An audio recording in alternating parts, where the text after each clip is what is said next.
السلام عليكم ورحمة الله وبركاته. ازيكم يا حبايبي؟ عاملين ايه؟ يا رب تكونوا بخير. رجعت لكم فيديو جديد، وفيديو النهارده عن السليبرات والشباشب في جهاز العروس. قبل ما نبدأ الفيديو ما تنسوش تشتركوا يا رب يكون ظاهر ليكم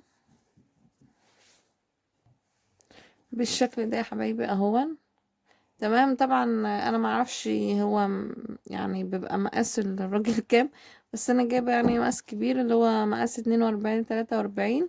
فاللي هو جايبه يعني ايه اللي هو يدخل بيه الحمام وكده. تمام. ده اول واحد. تاني حاجة يا حبايبي هو شبشب طبعا للحمام، بيكون ليكي بتدخلي بيه الحمام. انت بتستخدميه طبعا، انت بتحطيه طبعا قدام باب الحمام وكده لاستخدام الشخصي بتاعك. تمام. فانا جايباه بالشكل ده، لونه لبني برضو رسمة القلب زي ما انتم شايفين اهو. اهو بالشكل ده برضو، قولوا رايكم شكله ايه كده. تمام اهو بالشكل ده زي ما هو باين ليكوا كده. فانت بتجيبي 2 شبشبين للحمام، واحد رجالي وواحد حريمي. تاني حاجة يا حبايبي انا جبت الكروكس ده بالشكل ده كده. انا جايباه للشقة بحيث ان انا ايه البسه في الشقة كده. مثلا وانا بعمل شغل البيت، بروق الشقة، بشتغل في الشقة يعني وكده، بروقها وكده ببقى لابساه. وبرضو ان انا بعد ما اخلص اعرف ان انا اغسله. تمام. فيبقى حلو كده يعني زي ما انتوا شايفين كده. هو انا عجبني شكله بصراحة. وممكن انت تلبسي نظام ايه جزمة كده، صندل يعني وكده، فهو شكله حلو اهو. فانا جايباه يعني للحاجة دي. تمام.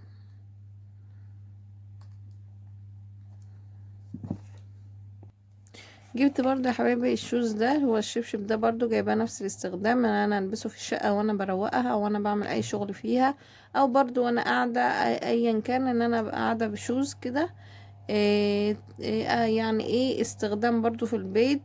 ممكن انا اخرج بيه مثلا محل جنب البيت برضو مش هيضر يعني برضو يبقى شكله حلو كده. فانا جبته، فانتوا برضو قولوا رايكم ايه. جبت برضو يا حبايبي الشوز ده. الشوز ده هو ماما جايبهولي، ده شبشب يعني سوري. ده شبشب وماما يعني عجبها شكله كده جابتهولي، وكمان هي عارفه ان انا بحب اللون الاسود. فاول ما شافته جابته ليا، فافتحه واوريهولكم. هو شكله يا حبايبي بالشكل ده. تمام. هو بصوا. بصوا هو ما تشوفيه كده ما تحسيش ان هو اصلا بلاستيك ولا حاجه. هو اللي هو البلاستيك اللي هو الطبي ده.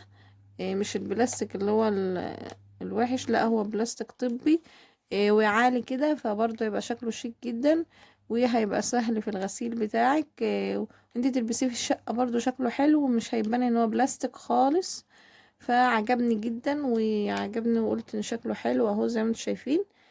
برضو لو باين ان هو بلاستيك او كده قولولي، بس هو يعني ايه انا في الطبيعة مش باين، لان الخامة بتاعته اللي هي الأرضية بتاعته دي مش بلاستيك. هي اللي هي زي نظام الفلين ده اللي هو الطبي، مش عارفة اسمها ايه بالظبط. فهو يعني بصراحة عجبني، وعجبني ان هو لونه اسود وكده يمشي على اطقم كتير وحاجات كتير من اللبس يعني وكده في الشقة. جبت برضو يا حبايبي جبت الشبشب ده. الشبشب ده برضو عجبني كده بالشكل ده، هو برضو بلاستيك. تمام زي ما انتم شايفين اهو.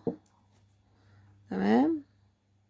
انا جبته برضو بحيث مثلا لو انت عندك سطوح تطلع على السطح، تنزلي على السلم. المشاوير اللي هي البسيطة دي تحتاجي فيها شبشب وكده. فانا جبته للحاجات دي. فانتوا برضو قولوا رايكم ايه. وبرضو ان هو كذا لون، يعني هو لون برتقاني في اخضر كده، فعجبني جدا ولقيت ان هو شكله حلو. فانتوا برضو قولوا رايكم ايه. جبت برضو يا حبايبي جبت الشبشب ده. الشبشب ده هو بصوا مش هو شبشب جلد في بلاستيك. بصوا هو الوش بتاعه ده جلد، لكن النعل بتاعه بلاستيك. فجبته للمشاوير برضو اللي هي بتبقى جنب البيت وكده، مثلا رايحة مشوار جنب البيت، رايحة لجارتك، رايحة تجيبي حاجة من السوبر ماركت وعايزة تلبسي حاجة في رجليكي مثلا.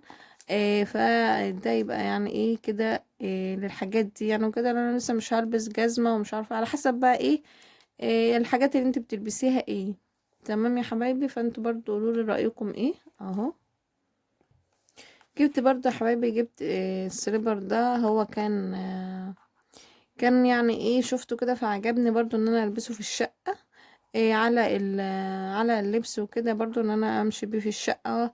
غير برضو طبعا اللي هي بيبقى فرو والحاجات دي، فعجبني ان هو يبقى الجلد احسن يعني، شدني وكده، فانا جبت منه 3 الوان. هم عجبوني فانا جبتهم بصراحة، وحسيت ان هو شكله شيك وكده. فانتوا برضو قولوا رايكم ايه. جبت اللون الابيض ده، وجبت يا حبايبي اللون ده. تمام. جبت اللون ده، طبعا هو كان عامل 50 جنيه اهون.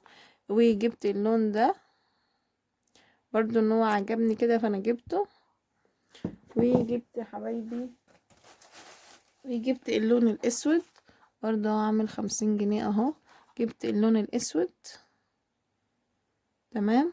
قلت برضو ان انا البسهم في الشقة، برضو ان انا مثلا ايه وانا واقفة بطبخ، وانا مثلا قاعدة بتفرج على التلفزيون، الحاجات دي كلها يعني ايه في الشقة، برضو ان انا اتمشى بيه وكده. فيعني قلت حاجة في رجلي يعني وكده. فانتوا برضو قولوا رأيكم ايه. ده كان فيديو الشباشب في جهازي. طبعا لسه في بقية جزم الخروج وكوتشيهات والصنادل والحاجات دي، برضو فيديوهات تانية جاية. اي عروسة بقى بتجيب شباشب للبيت، انت ممكن تكتفي بتلاتة 4 بس، ما تكترش عن كده. لان اصلا الشباشب بتتغير وموديلاتها بتتغير وحاجاتها بتتغير، بس انا حبيت ان انا اجيب يعني ايه حاجات يعني كانت عجباني وكده. انا جبت، لقيت ماما جابت، فقلت خلاص واكتفيت بالعدد ده. وانت برضو قولوا رايكم ايه في شكلهم، في ذوقهم، فما تنسوش تكتبوا له في الكومنتات. اتمنى الفيديو يعجبكم، واتمنى كل اللي بيتفرج على الفيديو ما اشتركش في القناه يشترك عندي في القناه، واشوفكم فيديو جديد. اشوفكم على خير. باي باي.